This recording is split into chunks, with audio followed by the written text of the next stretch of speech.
toi. Oh, et même toi. On va s'écouter Calvin Harris et Julia Michaels après l'actu. Et ben, bienvenue, 8h.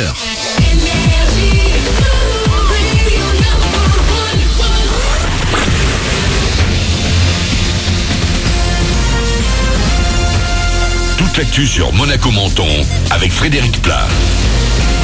Bonjour, encore au moins 10 jours comme ça, un beau soleil, un mercure au moins souvent égal à 30 degrés l'après-midi. Il va même faire jusqu'à 34 cet après-midi dans l'intérieur du 06. Vers 28 à Monaco et sur les plages de Roquebrune et Menton.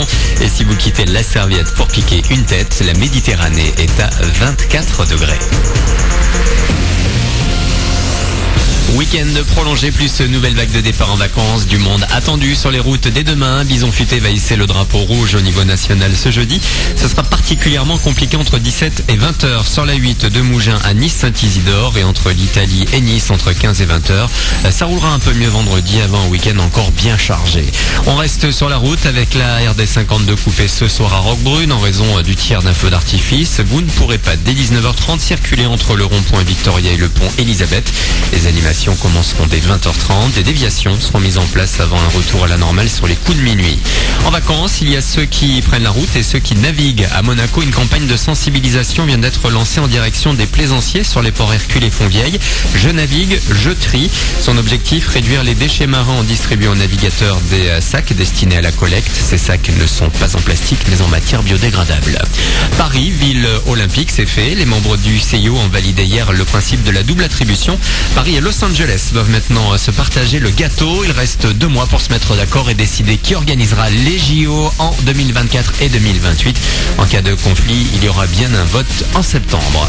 Mercredi, jour des sorties ciné. Je vous emmène pas en salle, non, mais en plein air pour profiter des derniers films à l'affiche avec The Monaco Open Air Cinema. Jusqu'à fin juillet, vous pouvez voir un film différent tous les soirs en VO au pied du musée océanographique en surplombant la mer. Simone et José viennent régulièrement. Donc là on est sur le rocher de la Principauté, on est venu voir un film au cinéma en plein air. C'est un cadre qui est sympa. C'est différent. Le cadre écran fermé, c'est sympa d'être en plein air quand il y a un temps si magnifique aujourd'hui. C'est un moment où tu relaxes. Ouais exactement, c'est détente. Ça sent les vacances. Oui, avec les petites chaises, la table. Même les journalistes sont en chemise short, donc tout le monde est en Du coup on vient plutôt pour les choix des films. On est content aussi de voir des films en version originale. Et c'est un avantage de pouvoir les voir ici avec un grand écran. Comme l'anglais c'est ma langue maternelle, donc je suis très contente que c'est en VO. Sous-titré, ouais. Sous-titré français avec les voix en anglais. À voir ce soir en VO, le dernier Spider-Man Homecoming avec Tom Holland. On en reparle dans une demi-heure. Projection à 22h et tout le programme sur cinémademonaco.com. Voilà pour votre actu 8h02. Bon début de journée à vous, bon réveil, c'est le 6-9 de l'été sur Énergie.